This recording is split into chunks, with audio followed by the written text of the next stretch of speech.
प्राचीन काल की बात है, शूरसेन देश में एक चक्रवर्ती सम्राट, अगर इस प्रसंग को बहुत ध्यान से सुनोगे तो काफी लाभ प्राप्त होगा।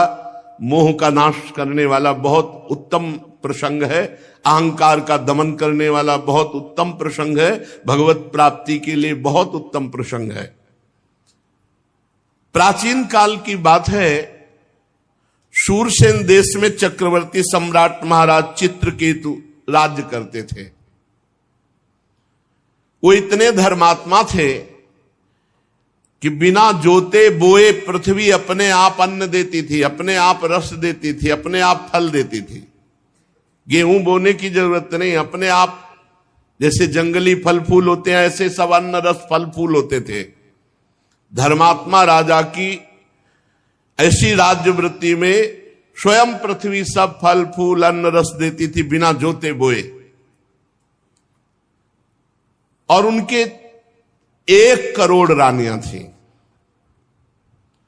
संतान नहीं हो रही थी तो रानियां बढ़ाते चले जा रहे थे, और किसी में भी ऐसी सामर्थ्य नहीं कि संतान उत्पन्न कर दे। इसका आध्यात्मिक भाव समझ लीजिए। चित्त ही चित्रकेतु है और उसकी करोड़ों वृत्तियां ही रानियां हैं, और उसका फल भगवान की प्राप्ति है। अगर वृत्ति भगवान में नहीं लगी तो व्यर्थ ही है। ये करोड़ों वृत्तियां ही रानियां हैं, और चित्रकेतु अर्थात चित्त ही, चित्त की वृत्तियां करोड़ों होती हैं, चित्त एक और चित्त की वृत्तियां करोड़ों, और उसका फल भगवान वासुदेव की प्राप्ति हो जाना, वही संतान की उत्पत्ति है। किसी में भी फल उत्पन्न करने की, संतान उत्पन्न करने की योग्यता नहीं रही। रानियां बढ़ती गई 1 करोड़, कोई संतान नहीं, कोई गर्भ धारण करने की सामर्थ्य नहीं रख रही थी। चित्रकेतु के पास किसी बात की कमी नहीं थी। सुंदरता, उदारता, युवावस्था, कुलीनता, विद्या, ऐश्वर्य, संपत्ति सब कुछ था, पर संतान नहीं। 1 करोड़ रानियां सब बांझ। बड़ी चिंता उनको हुई। सारी पृथ्वी के 1 क्षत्र सम्राट, 1 करोड़ सुंदर रानियां, समस्त वैभव पर एक भी संतान नहीं। अब उनके हृदय में बहुत जलन, बहुत ताप कि मेरा जीवन व्यर्थ है। जो गृहस्थ है और उसके पुत्र संतान नहीं होती, उसको पुत नाम का नरक प्राप्त होता है। अगर भगवान को अपना मानकर भजन कर ले तो हर ऋण से मुक्त होकर परम पद को प्राप्त हो जाता है। कल एक विदेश से आए हुए भगत थे, शायद ऑस्ट्रेलिया या कहां, ऐसे ही बोल रहे थे। कहे थे हम 2-4 साल से प्रवचन सुने, बड़े अच्छे साधक थे, तो उनका हम भगवान का भजन न करें। मेहनत से कमाते हैं, कभी कोई पाप कर्म नहीं करते, किसी से कोई मतलब नहीं है, अपने परिवार का पोषण करते हैं, जरूरी भगवान का भजन करना, फिर क्या हमें मोक्ष नहीं प्राप्त होगा? हम कहा नहीं, दुर्गति प्राप्त होगी। क्यों? हम कोई पाप कर्म करते हैं? नहीं। पर मालिक की संपत्ति को मुनीम हड़प ले तो सबसे पहले बुद्धि खराब हो गई। भगवान की वस्तु को तुम अपना मान रहे हो और भगवान का स्मरण नहीं कर रहे हो, भगवान को समर्पित नहीं कर रहे, अपराध है। नाथ सकल संपदा तुम्हारी, मैं सेवक समेत सुतनारी, और राधा राधा राधा, और सारे कर्म भगवान को समर्पित। अब मोक्ष हो जाएगा, अब कल्याण हो जाएगा। बोले नियत खराब ना हो तो? नियत तो पहले ही खराब कर दी। मालिक की संपत्ति को अपनी मान करके भोग रहे हो, नियत तो पहले ही खराब कर दी। यही बिना अध्यात्म के सूक्ष्मता को समझे जीव, ऐसा क्या भजन की जरूरत है? हम अपने परिवार, तुम्हारा परिवार है, तुमने पैदा किया है। 1 करोड़ रानियां एक भी पुत्र नहीं पैदा कर पा रहे। भगवान ने तुम्हें दिया, स्त्री दिया, पुत्र दिया, घर दिया, मकान दिया, दुनिया की सब संपत्ति तुम्हें जो दी, तो तदीयम वस्तु गोविंदम तुभ्यमेव समर्पये, उससे भगवान की आराधना करो, भगवान का स्मरण करो। अगर ये नहीं करते हो, नर्तन कर फल विषय न भाई, भजिए राम सब काम भियाई। तो तुम्हारी नीयत खराब है, तुम्हें दंड मिलेगा। बड़े अंदर से जल रहे महाराज चित्रकेतु के 1 करोड़ रानियां और एक भी पुत्र नहीं। जब कोई धर्मात्मा पुरुष परेशान होता है तो महात्मा से मिला दिया जाता है, या तो महात्मा के यहां पहुंचा दिया जाता है या महात्मा उसके यहां पहुंच जाते हैं।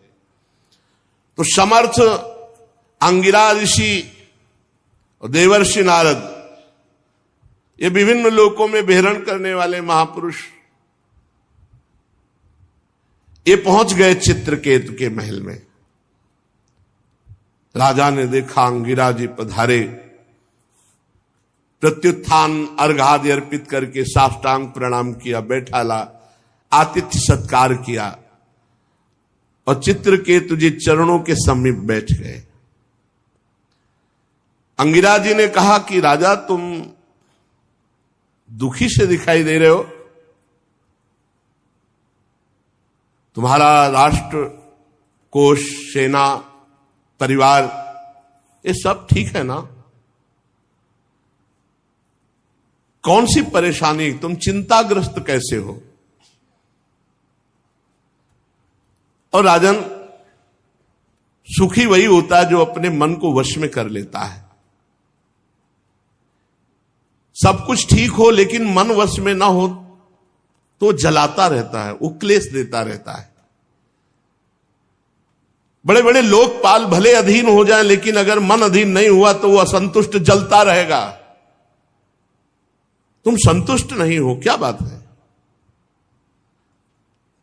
क्योंकि असंतुष्टता का कारण कामना होती है। तुम्हारे मुख पर चिंता स्पष्ट झलक रही है, असंतोष झलक रहा है, स्वयं तुम ही उसके कारण हो। क्या कामना कर बैठे हो? महाराज अंगिरा ऋषि तो त्रिकालज्ञ थे, पर उनके मुख से कहलाना चाहते थे। सम्राट चित्रकेतु ने कहा, भगवान, जिन योगियों की तपस्या, ज्ञान, धारणा, ध्यान, समाधि के द्वारा सारे पाप नष्ट हो चुके हैं, जिनका जीवत्व नष्ट हो चुका है, वो त्रिकालज्ञ होते हैं। उनको अंतर और बाहर दोनों बातें पता होती है, और वो बातें आपको पता है। मैं जानता हूं आप त्रिकालज्ञ महापुरुष हैं। ऐसा होने पर भी जब आप जानबूझकर मुझसे ही सुनना चाहते हैं तो मैं आपकी आज्ञा मान करके निवेदन करता हूं। मुझे पृथ्वी का एक छत्र साम्राज्य प्राप्त है, ऐश्वर्य प्राप्त है, संपत्तियां प्राप्त हैं, लोकपाल भी जिनके लिए लालायित रहते हैं ऐसे भोग प्राप्त हैं। 1 करोड़ रानियां हैं, फिर भी एक भी संतान नहीं। महाभाग्यवान महर्षि, मैं तो बहुत दुखी हूं, और मैं ही दुखी नहीं, मेरे पितर भी दुखी हैं, क्योंकि उनको पिंडदान नहीं मिलेगा। जब संतान ही नहीं तो क्या होगा? अब परलोक में मुझे नरक मिलेगा। ऐसी व्यवस्था कर दीजिए कि लोक परलोक मेरा सुखमय हो जाए। श्री सुखदेव जी कहते, परीक्षित, जब राजा चित्रकेतु ने इस प्रकार प्रार्थना की तो सर्व समर्थ एवं परम कृपालु ब्रह्मपुत्र भगवान अंगिरा ने त्वष्टा देवता के योग्य चरु निर्माण करके उनका यजन किया, और चित्रकेतु की सबसे बड़ी रानी, जो सद्गुणवती और महान स्वभाव वाली, कृतद्युति उनका नाम था। महर्षि अंगिरा ने मंत्रों के द्वारा यजन किया हुआ चरु उन्हीं को केवल दिया, कृतद्युति को। राजा चित्रकेतु से कहा, तुम्हारी पत्नी के गर्भ से एक पुत्र होगा जो तुम्हें हर्ष और शोक दोनों प्रदान करेगा। और ऐसा कहकर अंतर्ध्यान हो गए। चित्रकेतु को एक बात केवल सुनाई दी, तुम्हारे पुत्र होगा। आगे की बात नहीं सुनाई दी, जो हर्ष और सुख प्रदान करने वाला होगा। महारानी कृतद्युति प्रसाद को जो मंत्र से अभिषिक्त था पाया और गर्भ धारण किया। अब तो रोज चित्रकेतु के हृदय में अपार आनंद और सीधे राजकाज करके कृतद्युति के ही महल में जाना। कृतद्युति का गर्भ शुक्ल पक्ष के चंद्रमा के समान दिनों दिन क्रमशः बढ़ने लगा। समय आने पर महारानी कृतद्युति के गर्भ से एक सुंदर पुत्र हुआ। जिस दिन से गर्भ रहा उस दिन से गर्भ जब आज प्रकट हुआ, महाराज रोज वहीं जाते और ये बात शेष रानियों के हृदय में आग पैदा कर दी कि आने की तो बात क्या, देखते भी नहीं महाराज, बस जब देखो कृतद्युति के महल में। अब जब पुत्र हुआ तो महाराज ने राजकाज में भी जाना कम कर दिया, बस इतने आनंदित पुत्र के लाड़ प्यार में खूब लुटाया हर्ष। सम्राट थे, कोई कमी तो थी नहीं। वस्त्राभूषणों से सुसज्जित होकर ब्राह्मणों से स्वस्ति वाचन कराया, पुत्र का जात कर्म संस्कार करवाया और ब्रह्म ऋषियों को, ब्राह्मणों को सोना चांदी वस्त्र आभूषण, गांव के गांव और घोड़े हाथी 6 अर्बुद गौओं का दान किया। 6 अर्बुद। राजा चित्रकेतु पुत्र के लिए धान, सब कुछ जो जो मांगा सब कुछ, ब्रह्म ऋषियों को, मांगने वालों को। जैसे मेघ वर्षा करता है ऐसे धन की वर्षा की चित्रकेतु जी ने, क्योंकि बड़ी कठिनाई और कामनाओं के बाद पुत्र की प्राप्ति हुई। महारानी कृतद्युति बहुत गर्व में, क्योंकि पुत्र हुआ तो उनका सबसे बड़ा सम्मान। 1 करोड़ रानियां थी, अन्य रानियों के हृदय में बहुत ही सवतिया डाह,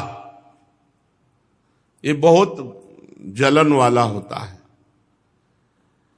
एकत्रित होने लगी और कहे बहन तुम्हारे यहां आए महाराज? बोले नहीं हमारे यहां।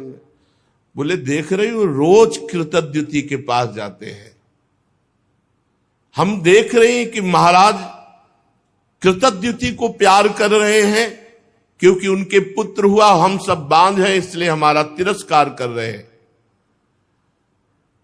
एक तो वैसे ही हम जल रही थी कि हमारे गर्भ नहीं रहा, उनके गर्भ हुआ, और दूसरे महाराज भी प्यार नहीं कर रहे। इतनी डाह पैदा हुई कि आपस में कहने लगी कि हम तो अभागिनी हैं ही, पर इनको भी सौभाग्यशालिनी रहने नहीं देंगी। बड़ा विचित्र है ये डाह जो है, ईर्ष्या जो है, ये बहुत जलन पैदा करती है और बड़ा अनर्थ करा देती, बड़ा पाप करा देती है। देखो ना, अब तो महाराज मुझे पत्नी भी मानने के लिए स्वीकार नहीं कर, सीधे बस कृतद्युति के महल में।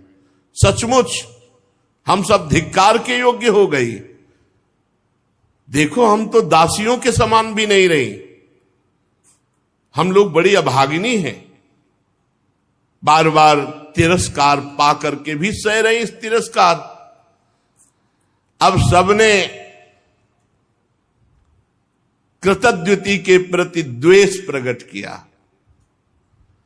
और द्वेष डाह से बुद्धि मारी जाती है।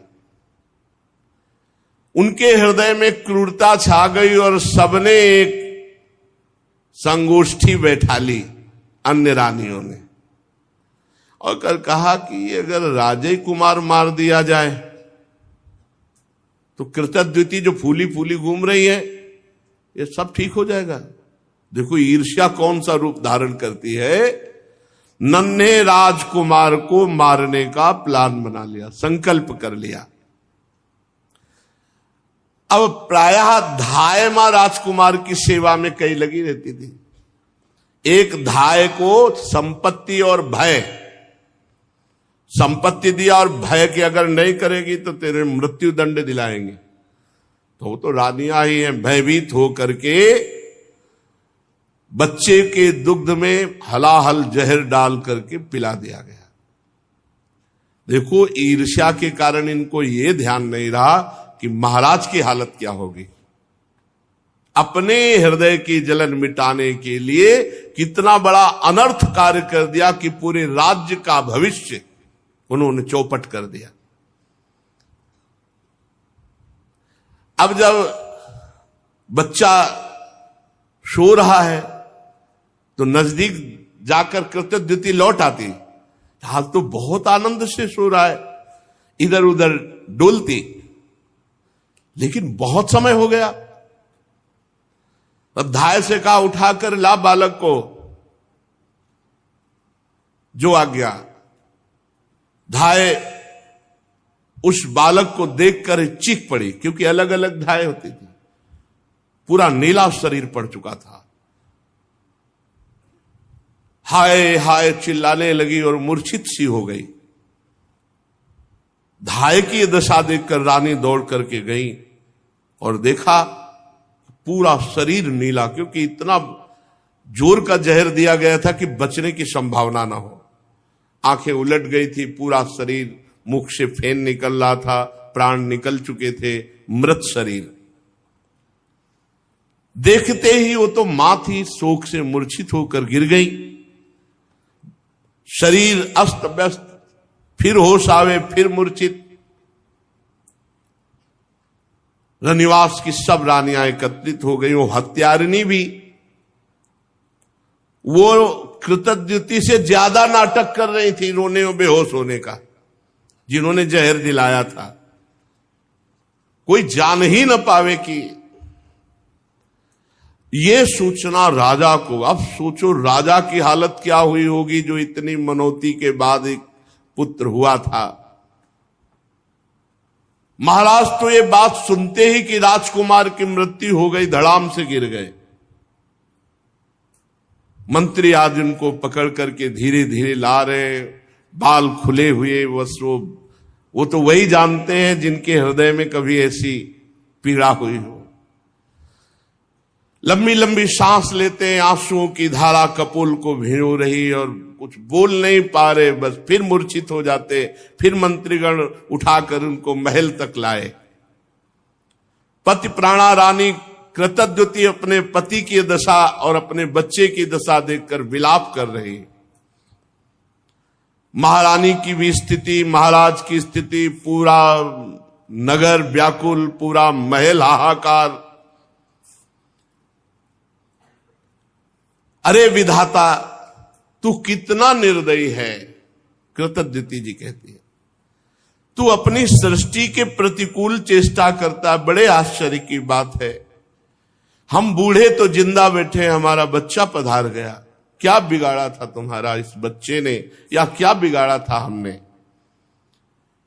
वास्तव में अपने पापों का कर्म भोगना पड़ता है। प्राणियों के जन्म मरण का कोई और दोषी नहीं, अपने ही कर्म होते हैं, अपना ही प्रारब्ध होता है। अगर अपना ही प्रारब्ध सब कुछ है तो विधाता तो किस बात का विधाता? हमें लगता है कि तूने कभी किसी से संबंध नहीं जोड़ा, स्नेह नहीं किया, प्रेम नहीं किया, इसीलिए तू इतना निठुर है। इस बच्चे को मार करके तेरे को क्या मिला? फिर दौड़ करके पुत्र को छाती से लगाती, बेटा तुम मुझे अनाथ और दीन करके क्यों चले गए? आंख खोलो तो सही, ऐसे जैसे मोह आविष्ट जन, ऐसे विलाप। राजकुमार उठो उठो, देखो तुम्हारे पिता कितने व्याकुल हो रहे, देखो हमने कितना सुंदर भोजन बना रखा, ऐसे विलाप कर रहे हैं। प्यारे लाल, अगर तुम्हारी मुखारविंद की मुस्कुराहट देखने को नहीं मिली तो मेरे प्राण निकल जाएंगे। श्री सुखदेव जी कहते, परीक्षित, चित्रकेतु और रानी कृतज्ञती अपने मरे हुए पुत्र को बार बार छाती से लगा के से फूट फूट कर रो रहे हैं, विलाप कर रहे हैं। सारा नगर शोक में डूब गया कि अरे भविष्य में होने वाले राजकुमार राजा होते और उनको विष दे दिया गया, ऐसा। अब कोई वहां समझाने वाला तो है नहीं। फिर वही दोनों महापुरुष आ गए, महर्षि अंगिरा और देव ऋषि नारद जी। इसी असर जब कोलाहल मचा हुआ है महान दुख का। राजा चित्रकेतु तो मृत प्राय होकर पुत्र के पैरों के पास पड़े हैं। अंगिरा और देवर्षि नारद जी गए और कहा, राजेंद्र उठो उठो। वो महाराज के देखा जिन्होंने पुत्र दिया था वही महाराज आए, चरणों महाराज महाराज। तो उन्होंने कहा राजन सावधान सावधान,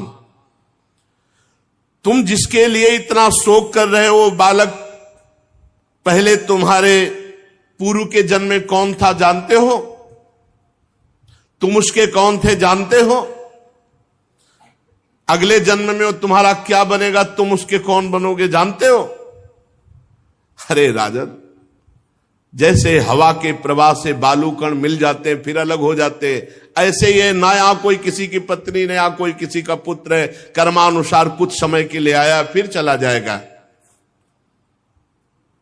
जैसे कुछ बीजों से दूसरे बीज उत्पन्न होते और नष्ट हो जाते हैं, ऐसे भगवान की माया की प्रेरणा से कुछ उत्पन्न होते हैं, कुछ नष्ट होते रहते हैं। ये चक्र चलता रहता है। सत्य वस्तु परमात्मा है। सत्य वस्तु ये पुत्र पत्नी ये व्यवहार नहीं है, इनमें विराजमान परमात्मा है। भगवान सबके अधिपति है। जन्म मृत्यु आदि विकार शरीर के होना है, निश्चित होना है, सबके होंगे, हम तुम भी जाएंगे। और उस परमात्मा का कभी नाश नहीं होता, अविनाशी का। राजन, जैसे बच्चे घर घरौंदे बनाते हैं, खेल खिलौने बनाते हैं, खेलते हैं, बिगाड़ देते हैं, ऐसे ये संसार का खेल है। वो भगवान इसको अपने आप में रचता है, अपने आप से खेलता है, अपने आप का विनाश करता है। तुम क्यों इतना विकल हो रहे हो? पिता की देह द्वारा माता की देह से पुत्र की देह की उत्पत्ति होती है। पिता माता और पुत्र इन तीनों में परमात्मा विराजमान है, कोई नहीं जान पाता। बाहरी दृष्टि से अपने संबंधों को मान लेते और जब समय आता है बिछुड़ते तो हाय हाय करते। ये सब अविद्या कल्पित, माया कल्पित है। जब महर्षि अंगिरा और देवर्षि नारद जी चित्र के उसको समझा बुझा रहे थे तब उन्होंने मुख धोया और धैर्य धारण करके कहा कि ज्ञानवान महान आप इस समय मेरी बुद्धि काम नहीं कर रही। आप अवधूत वेश में हम पर कृपा करने भगवान ही आए हैं। मैं जानता हूं भगवान के प्यारे ब्रह्मवेत्ता जब हम जैसे कोई धर्मात्मा दुखी होते तो अपने आप आकर कृपा करते हैं। सनत कुमार, नारद, ऋभु, अंगिरा, देवल, असित, अपांतरतम, भगवान व्यासदेव, मार्कंडे, गौतम, वशिष्ठ, भगवान परशुराम, कपिल देव, शुकदेव, दुर्वासा, याज्ञवल्की, जातुकर्ण, आरुणि, रोमस, च्यवन, दत्ताते, आसुरी, पतंजलि, वेदशिरा, बौद्धमुनि, पंचशिरा, हिरण्यनाभ, कौशल्य, श्रुतदेव, ऋतध्वज, ये सिद्धेश्वर भूमंडल में घूमते ही रहते हैं।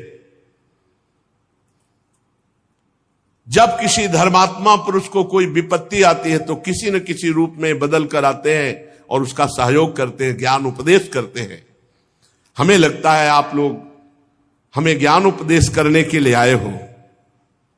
तो महर्षि अंगिरा ने कहा राजन जरा नेत्र खोल करके देखो, मैं अंगिरा ऋषि देवर्षि नारद है। जब तुम पुत्र प्राप्ति के लिए विकल होकर बोले थे, हम ही ने तुम्हें पुत्र प्राप्ति का वरदान दिया था और कहा था तुम्हें हर्ष और शोक होगा। ये तुम्हारे सामने खड़े भगवान के स्वरूप देवर्षि नारद हैं। जब हम लोगों ने देखा कि तुम्हारा जैसा धर्मात्मा राजा पुत्र शोक से अज्ञान अंधकार में डूब रहा है तो सोचा चलो धर्मात्मा को शोक में डूबने का अवसर नहीं दिया जाता। तुम्हारे ऊपर अनुग्रह करने के लिए, कृपा करने के लिए भगवान ने हम दोनों को भेजा है। सच्ची बात तो यह है कि जो धर्म का पालन करता है वो शोक करने योग्य नहीं होता। वैसे तो मैं तुम्हें जब पहली बार ही आया था तो तुम्हें ब्रह्म ज्ञान का उपदेश देने के लिए आया था, लेकिन देखा कि तुम पुत्र कामना से युक्त हो तो पहले तुम्हारी ये कामना नष्ट हो तब तुम्हें ज्ञान की प्राप्ति होगी। इसीलिए मैंने तुम्हें ज्ञान न देकर पुत्र दिया। अब तुम स्वयं अनुभव करो क्या सत्य है। पुत्रवान को कितना दुख होता है।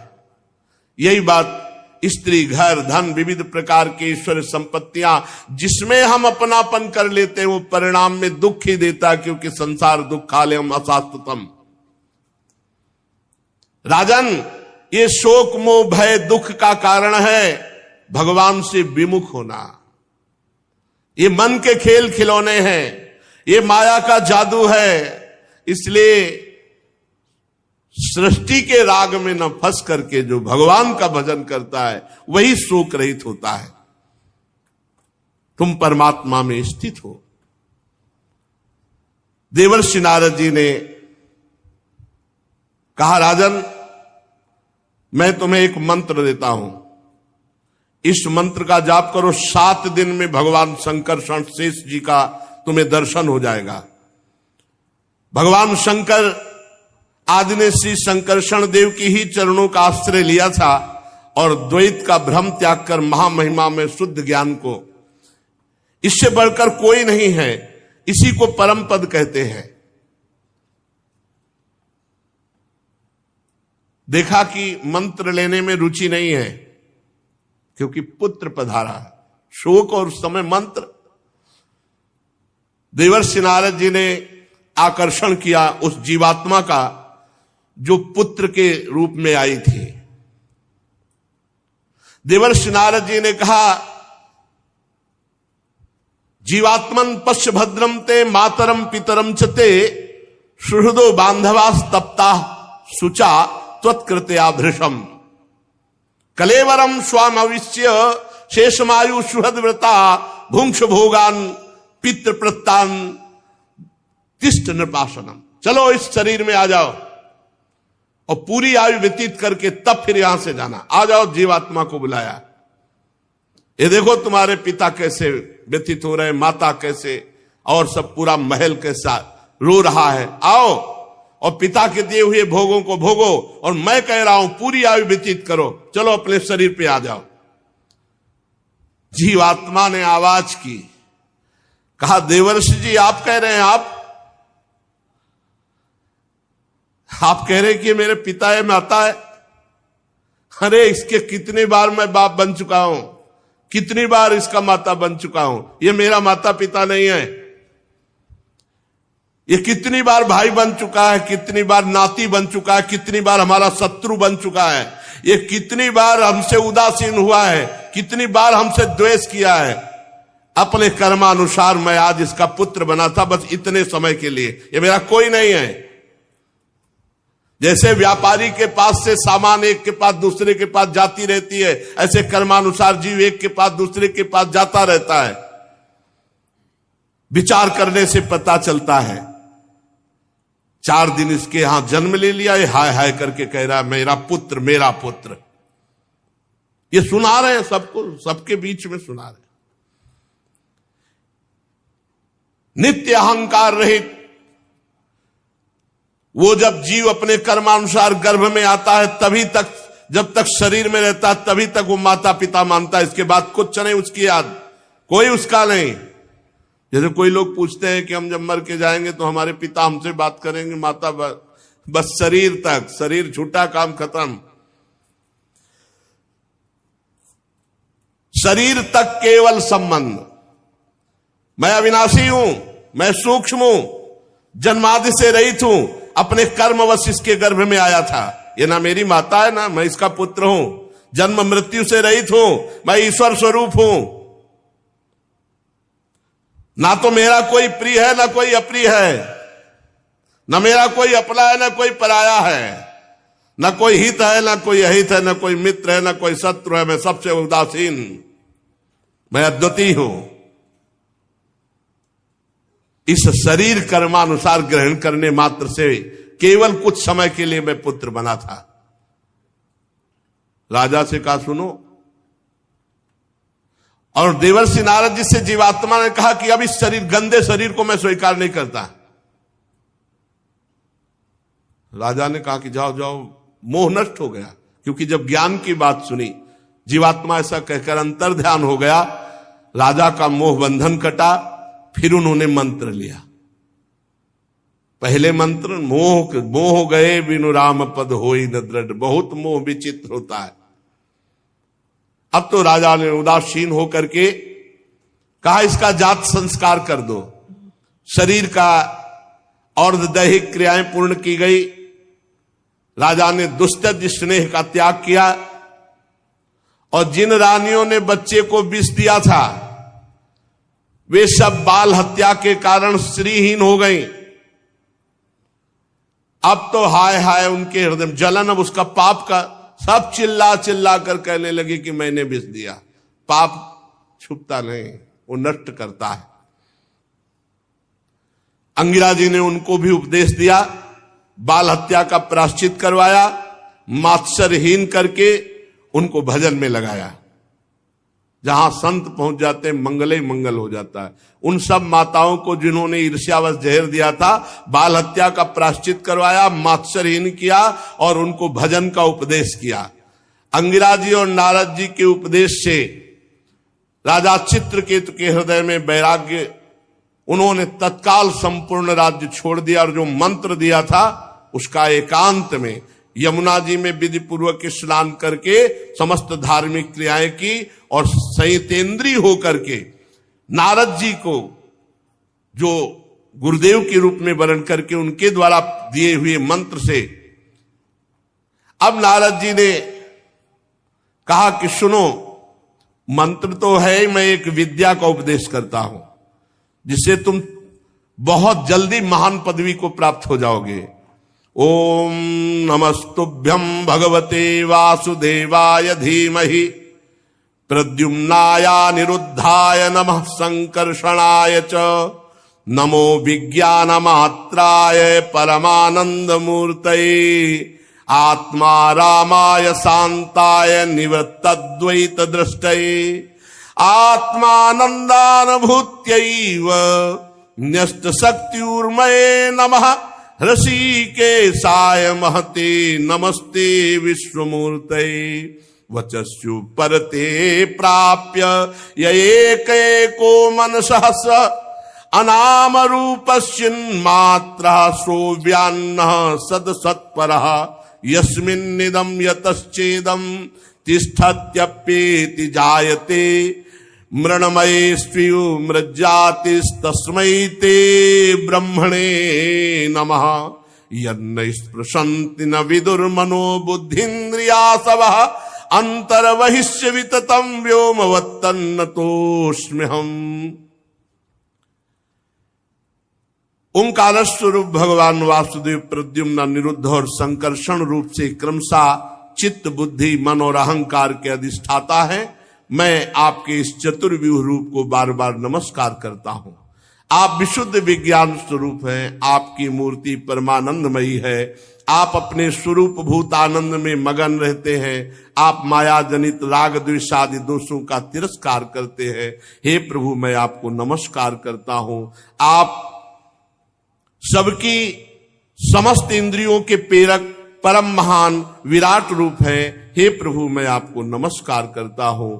मन सहित वाणी आप तक ना पहुंच करके बीच से ही लौट आती है। उसके उपरत हो जाने पर जो अद्वितीय नाम रूप रहित चेतन मात्र और कार्य कारण से परे की वस्तु होए, वो प्रभु आप है। आप हमारी रक्षा कीजिए। नारद जी ने इस महाविद्या का उपदेश किया। देवर्षि नारद अपने शरणागत भक्त चित्रकेतु को इस विद्या का उपदेश करके महर्षि अंगिरा जी के साथ अंतर्ध्यान हो गए। चित्रकेतु ने देवर्षि नारद के द्वारा उपदिष्ट मंत्र और विद्या के अनुसार 7 दिन तक केवल जल पीकर बड़ी एकाग्रता से रात दिन अनुष्ठान किया, जप किया। 7 रात के पश्चात राजा चित्रकेतु को विद्याधरों का अखंड आधिपत्य प्राप्त हो गया। इसके बाद कुछ ही दिनों में इनका मन और भी शुद्ध हुआ, तो इन्होंने देखा देवादिदेव भगवान संकर्षण शेष जी सामने विराजमान है। उन्होंने देखा कि पहले बड़े बड़े सिद्धेश्वर, फिर उनके बीच में गौरवर्ण नीलांबर धारण किए हुए भगवान शेष जी, सिर पर किरीट, बाहों में बाजूबंद, कमर में करदनी, कलाई में कंगन, आभूषण चमक रहे, नेत्र रत्नाने हैं, मुख पर प्रसन्नता छा रही।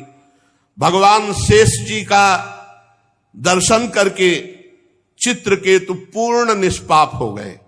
अंतःकरण स्वच्छ निर्मल हो गया। हृदय में ऐसा आनंद आया कि शेष भगवान के दर्शन से अश्रु प्रवाह होने लगा। रोम रोम आनंद से खिल उठा। आदि पुरुष भगवान शेष जी के चरणों में बार बार नमस्कार। आंखों से आंसू टपक रहे, बार बार भगवान के चरणों में प्रणाम कर रहे हैं। प्रेमोद्वेग से एक अक्षर भी नहीं निकला। बहुत देर तक वो रुदन करते रहे। भगवान शेष जी की कुछ भी स्तुति न कर पाए। थोड़ी देर बाद भगवान की कृपा शक्ति से उनमें कुछ बल आया। तब अपनी विवेक बुद्धि से मन और इंद्रियों को समाहित करके भगवान के द्वारा प्रेरित भगवान की स्तुति करने लगे चित्रकेतु जी। चित्रकेतु जी ने कहा, हे अजित, जितेंद्रिय एवं समदर्शी साधुओं ने आपको जीत लिया है।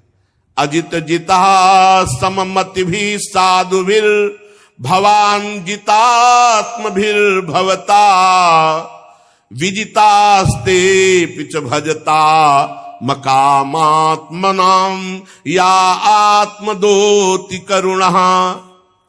जिन्होंने अपनी इंद्रियों पर विजय प्राप्त कर लिया है, जो सब में भगवान का दर्शन करते हैं, ऐसे संतों ने हे अजित आपको जीत लिया है। आपने अपने सौंदर्य माधुर्य कारुण्य आदि गुणों से अपने भक्तों को वश में कर लिया है। अहो आप धन्य हैं। जो पुरुष निष्काम भाव से आपका नाम जप करते हैं, आप करुणा परवश होकर अपने आप को उन भक्तों को दे डालते हैं। हे भगवान, जगत की उत्पत्ति स्थिति प्रलय आपके एक लीला विलास है। विश्व निर्माता ब्रह्मादि आपके अंश के भी अंश हैं। फिर भी वे पृथक पृथक अपने को जगत कर्ता मानकर स्पर्धा करते हैं।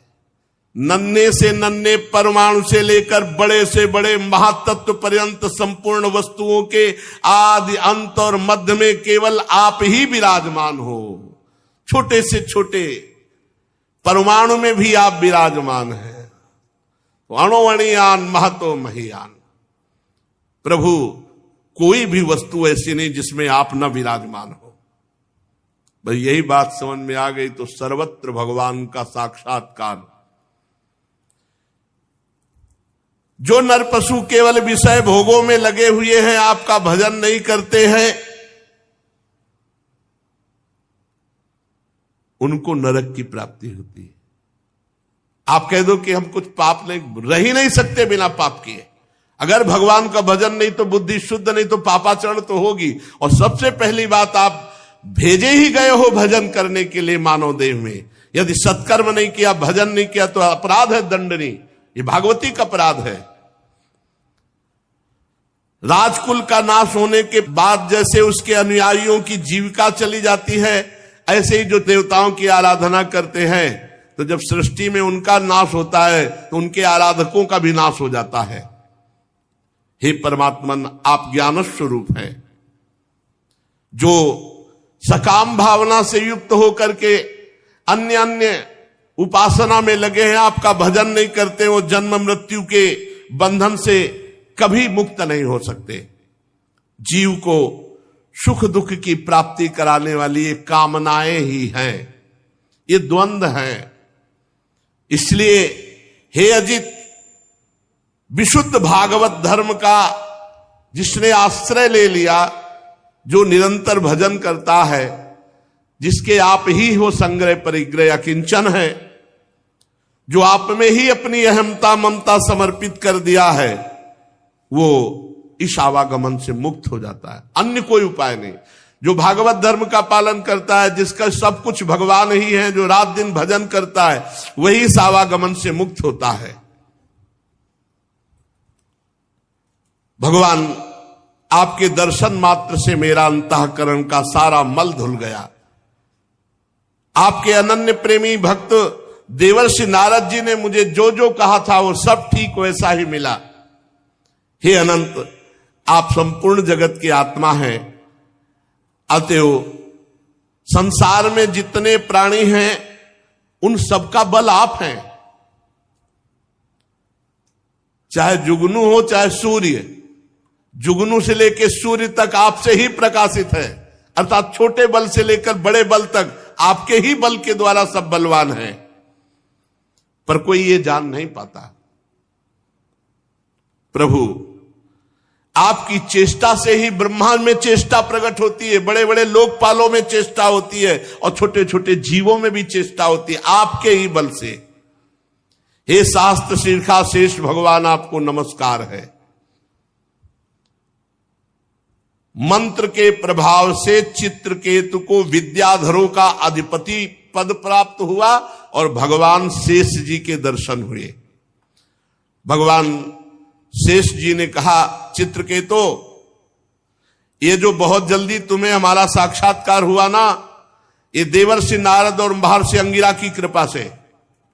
ये भगवत प्रेमी महात्मा चाहे तो जो जन्म जन्म में प्राप्त होना है वो दिनों में प्राप्त हो जाए। ये जो विद्या का उपदेश देवर्षि नारद ने किया, उसी के प्रताप से मैंने तुम्हें दर्शन दिया। मेरे दर्शन तुम्हें प्राप्त हुए, अब तुम सिद्ध हो चुके। मैं समस्त प्राणियों का आत्मा हूं, मैं पालन करता हूं, मैं ही शब्द ब्रह्म वेद हूं, मैं ही पर ब्रह्म की अनुभूति हूं। जैसे स्वप्न में सोया हुआ पुरुष स्वप्नांतर होने पर संपूर्ण जगत को अपने में ही देखता है, स्वप्नांतर टूट जाने पर स्वप्न में ही जागता है, ऐसे ये जागृत की स्वप्नमयी अवस्थाएं हैं, ये मायामयी है और इनसे मैं अतीत परमात्मा हूं। सांसारिक सुख के लिए जो चेष्टाएं की जाती हैं उनमें श्रम है, क्लेश है, परंतु जो सत्य सुख के उद्देश्य से की जाती है वो परम सुख प्रदान करने वाली है। नाम जप करते हुए सांसारिक चेष्टाएं करो, सुख मिलेगा। नाम भूल करके सांसारिक चेष्टाएं करोगे, यही फंसा के दुख के जाल में डाल देंगी। जो मनुष्य अपने को बहुत बुद्धिमान समझता है और मेरा भजन नहीं करता, कर्म के पचड़ों में फंसा रहता है, उसे विपरीत फल मिलता है। समझ लेना चाहिए, ये समझ लेना चाहिए, भजन करना अति अनिवार्य है। भजन नहीं करोगे तो दुख मिलेगा, दंड मिलेगा। इसलिए लोक में देखे हुए, परलोक में सुने हुए भोगों की चक्कर में ना पड़कर उनसे अपना पिंड छुड़ाकर मेरा नाम जप करे, मेरा भजन करते हुए अपने कर्तव्य कर्म को करे। योग मार्ग में तत्व को समझने वाला वही निपुण है जो ये बात समझ ले, जीव का सबसे बड़ा कर्तव्य, सबसे बड़ा स्वार्थ, सबसे बड़ा परमार्थ है कि वो मेरा साक्षात्कार कर ले। जाओ, आज से तुम सिद्ध हो गए।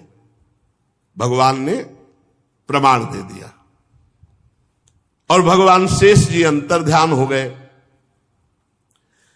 अब विद्याधर चित्रकेतु जिस दिशा में भगवान संकर्षण अंतर्ध्यान हुए थे, उसी ओर बार बार दंडवत, बार बार नमस्कार।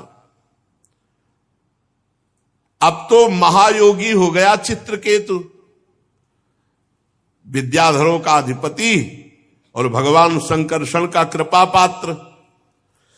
करोड़ों वर्षों तक सब प्रकार के संकल्पों को पूर्ण करने वाली सुमेर पर्वत की घाटियों में आनंद अब सिद्ध हो गया।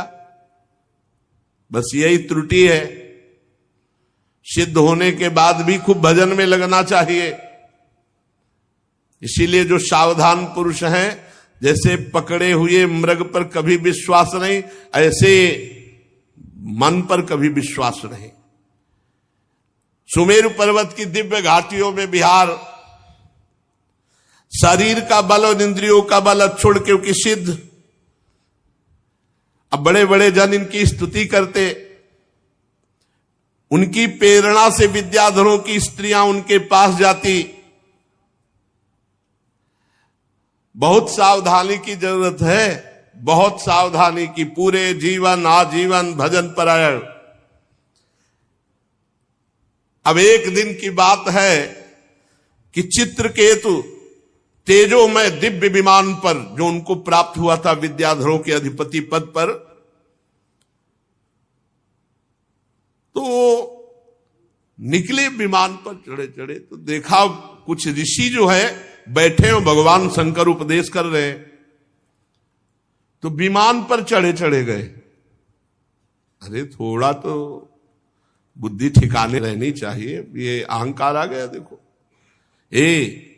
भगवत साक्षात्कार के बाद भी अगर भजन में त्रुटि हो गई तो किसी और की माया नहीं, उन्हीं की माया है, उतने पे भी भ्रम पैदा कर देगी। ये भी बात समझ लो। इसीलिए जो सिद्ध महापुरुष होते हैं रात दिन भजन में लगे रहते हैं, भजन से नहीं हटते। ये नहीं कि सिद्ध हो गए तो अब चलो सुमेरु की घाटियों पर विहार करते हैं। देख लो उद्दंडता नहीं गई महाराज चित्रकेतु की, बहुत जल्दी सिद्ध हो गए। 7 दिन में तो अधिपति पद प्राप्त हो गया, क्योंकि ऋषि कृपा हो गई। सत्संग बराबर मिलना चाहिए, भजन बराबर होना चाहिए। न सिद्धों की भी बुद्धि में फर्क डाल देती माया। ज्ञानी नाम पिचेताल से देवी भगवती हिसाब बलादा कृष्ण मोहाय महामाया प्रेक्षति। उन्होंने विमान पर चढ़े चढ़े देखा कि बहुत से मुनियों की सभा लगी हुई है, बड़े बड़े सिद्ध बैठे हुए हैं, और भगवान शिव आसन पर बैठे हुए, और भगवती पार्वती जी बामांग की गोद में विराजमान है। भगवान शिव की बाईं जंघा पर अंबा पार्वती जी विराजमान है, और बड़े बड़े ऋषि मुनियों के बीच में बैठे हुए उपदेश कर रहे हैं। चित्रकेतु विमान पर चढ़े चढ़े ही पहुंच गया। अरे इतना तो हो साला चाहिए कि तुम्हारे से ज्यादा सिद्ध वहां जमीन में बैठे हैं, और सब सिद्धों के गुरु भगवान शंकर। तो ये विमान ही पे चढ़ा गया नीचे। विमान को ऐसे नीचे मतलब जमीन में नहीं उतारा, ऐसे बीच इच्छाधारी विमान होते, जो आप इच्छा करो वैसे विमान। तो ऐसे भगवान शंकर के समकक्ष विमान लेके गया। बड़ा भारी अपराध है, बड़ा भारी अपराध। विमान पर चढ़े चढ़े उनके पास गया, और पार्वती जी तरफ देख करके हंसने लगा, और जोर जोर से कहने लगा, एस लोक गुरु साक्षात धर्मम वक्ता शरीरिणाम आस्ते मुख्या सभायाम वै मुथनि भूय भार्यया जटाधर तीव्र तपा ब्रह्मवादि सभापति अंगीकृति स्त्रियम चास्ते गत ही प्राकृतो यथा। वो तो थोड़ा और अशुद्ध शब्द बोल रहा है। विमान पे चढ़े थे, बुद्धि भ्रष्ट हो गई। बहुत कितना कड़ुआ बोला, मतलब भगवान के सामने कोई बोल सकता है, और ये नहीं जानते कि वही पार्वती है, वही शिव है। अरे महायोगी भगवान शिव। भगवान शंकर तो मुस्कुरा दिए, जैसे छोटा बच्चा कोई उद्दंडता पूर्वक बोले तो पिता मुस्कुरा देते ना। तो भगवान शंकर, भगवान अपि तच्छ्रुत्वा प्रास्या अगाध धीर नृप, अगाध ब्रह्मबोध प्रदान करने वाले भगवान शिव तो केवल मुस्कुरा दिए, बच्चा है। चित्रकेतु अब भी कटाक्ष करके पार्वती जी की तरफ हंस रहा था। भगवान शिव शांत बैठे। सब ऋषि मुनि, अरे इसकी बुद्धि भ्रष्ट, क्या बोल रहा है। अरे सनकादि अब ऋषि मुनि हुआ, कोई ये थोड़ी है कि सब सिद्ध भगवत प्राप्त महापुरुष वहां बैठे, ब्रह्मबोध चर्चा हो रही। चित्रकेतु को भगवान शंकर का प्रभाव नहीं मालूम था, सत्संग नहीं हुआ। बहुत काल सत्संग करने से तब बात भक्तमाली जी कह रहे थे, बिना सत्संग के भगवान मिल सकते, उद्दंडता नहीं जा सकती। अगर साधु सेवन किया होता ना 2-4 साल, लंगोटी धोया होता महात्मा की, तो इसकी बुद्धि खराब नहीं होती। मंत्र दे दिया, 7 दिन में मंत्र के प्रभाव से विद्याधर का अधिपति बना। थोड़े दिन और जब किया, संकर्षण भगवान का दर्शन हो गया। अभी एक कुछ दिन रहता संतों के, नारद जी के पास, संतों के पास रहता, तो उद्दंडता ना रहती इसकी। इतनी बड़ी उद्दंडता। जितने भी सभा में बैठे थे सब की रुद्र दृष्टि हो गई। कैसे बात कर रहा है भगवान शिव से, कैसे बात कर रहा है। चित्रकेतु को भगवान शंकर का प्रभाव नहीं पता था, इसलिए वो ऐसे अशुद्ध शब्द बोल गया। और उसको एक अहंकार हो गया, रुषाहा देवी दृष्टाय निर्जितात्माभिमानिने, उसको घमंड था कि मैं विद्याधरों का अधिपति हूं और मैंने संकर्षण भगवान का साक्षात्कार किया। ये बहुत ही आश्चर्य की बात है। इसीलिए सत्संग अनिवार्य है। कोई भी कितना भी बड़ा सत्संग अनिवार्य है। घमंड आ गया, घमंड ना होता तो भगवान शंकर को देख के साष्टांग दंडवत होता, विमान से कूद पड़ता। विमान पे चढ़े चढ़े वहां गया। पार्वती जी ने कहा, भगवान शिव तो कुछ नहीं बोले और सभा में सबको रोष था, लेकिन सब मर्यादित, बिना शिव आज्ञा के कोई कुछ कह नहीं सकता। तो पार्वती जी बोले, अयम किम धुना लोके शास्ता दंड धरा प्रभु, हम जैसे निर्लज्जों को दंड देने वाले तुम भगवान हुए हो। वो मुझे नहीं पता था कि तुम हम जैसों को दंड देने वाले हो। निर्लज्ज शासन करने चला है।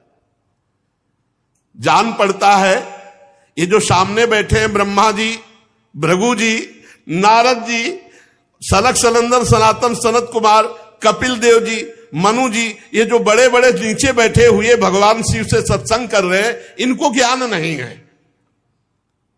तू आया धर्म मर्यादा का उल्लंघन करने वाले भगवान शिव को उपदेश देने।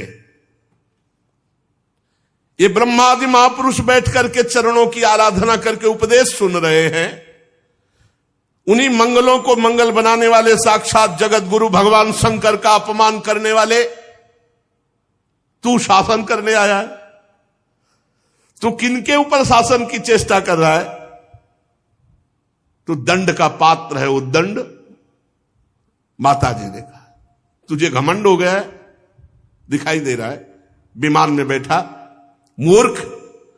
भगवान श्री हरि के पावन चरण कमलों के सानिध्य में रहने लायक नहीं तू। जिनकी उपासना बड़े बड़े सत्पुरुष किया करते हैं, उनके सामने ऐसी उद्दंड भाषा। ए दुर्मते, जा मैं साप देती हूं तो पाप में असुर योनि को प्राप्त हो। होश ठिकाने आ गए काल चित्रकेतु के। तत्काल होश ठिकाने। माता जो है दुष्ट, भगवान शिव पर शासन करने चला है। जा, आज के बाद किसी महापुरुष का अपराध करने की तेरी हिम्मत नहीं पड़ेगी। परीक्षित जे ही चित्रकेतु को शाप दिया, सो सारा घमंड का नशा उतरा, कूद पड़ा विमान से और सिर के बल भगवान और अंबा जी के चरणों, क्षमा करो क्षमा। ये बहुत विचित्र होता है पदाभिमान। बड़ा आश्चर्य है, संकर्षण भगवान का साक्षात्कार करने पर भी देखो दंडता।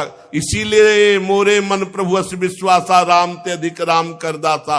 भगवान के दासों का निरंतर संग करे तो उद्दंडता खत्म हो जाएगी। भगवत साक्षात्कार होने पर भी उद्दंडता बनी रहती है। यदि सत्संग ना हो तो कहीं न कहीं अक्रूर जी मणि लेकर काशी चले गए थे। बड़ी ऊंचाई पर पहुंचे हुए को भी माया आकर्षित कर लेती। इसलिए रोज सत्संग, खूब नाम जप, भगवत लीला कथा श्रवण, ये एक तार चलना चाहिए। अंतर पड़ा तो सिद्धों को भी चपेट में ले लेती है माया, कोई साधारण नहीं। चित्रकेतु खोपड़ी के बल माता अंबा और भगवान शिव। अब चित्रकेतु हाथ जोड़कर बार बार कांपता हुआ, प्रतिग्रहणामि ते शापो मात्मनोंजलनाम्बिके। माता पार्वती जी, मैं हाथ जोड़कर आपका शाप स्वीकार करता हूं, पर आपको प्रसन्न करना चाहता हूं।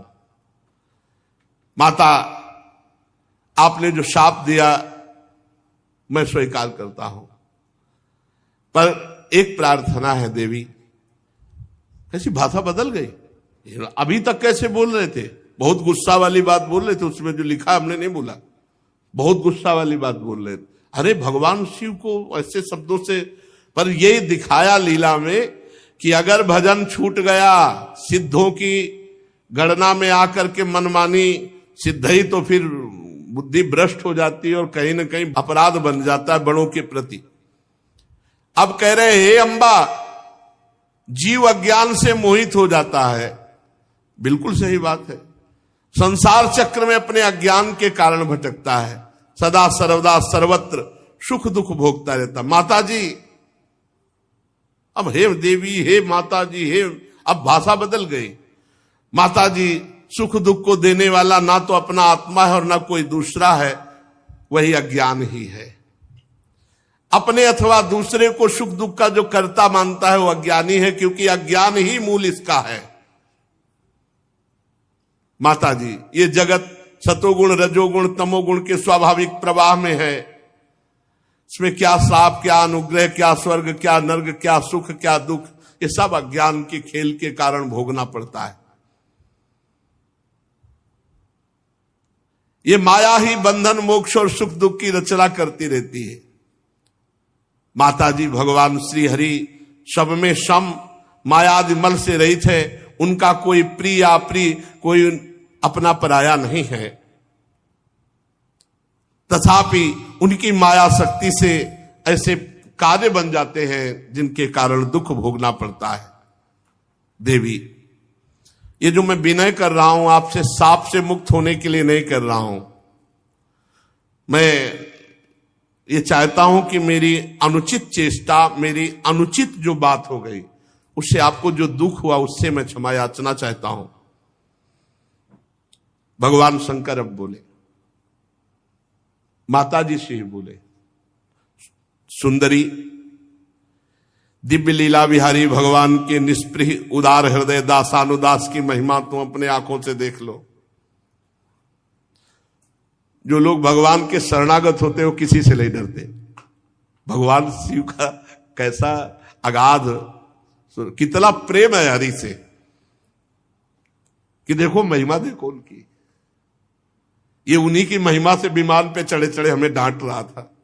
ये उनकी महिमा है। सुंदरी, दिव्य लीला विहारी भगवान के निष्प्रिय और उदार हृदय दासानुदासों की महिमा तुमने अपनी आंखों से देख ली। ये भगवान की महिमा, श्री हरि की महिमा। इसमें भगवान शिव गुस्सा नहीं हो रहे, वो महिमा देख रहे श्री हरि की। जो लोग भगवान के शरणागत होते हैं देवी, वो किसी से नहीं डरते, क्योंकि उन्हें स्वर्ग मोक्ष नरक इन सब में एक भगवान की ही कृपा दिखाई देती है। उनको कोई डर नहीं है। जीवों को भगवान की लीला से ही देह का संयोग होने के कारण सुख दुख, जन्म मरण, शाप, अनुग्रह आदि द्वंद्व प्राप्त होते हैं। भगवान शंकर ने बड़ा सुंदर उपदेश किया। जल्दीबाजी में उसका स्वाद नहीं ले पाएंगे, तो फिर शेष चर्चा आगे। श्री राधा वल्लभ लाल की जय।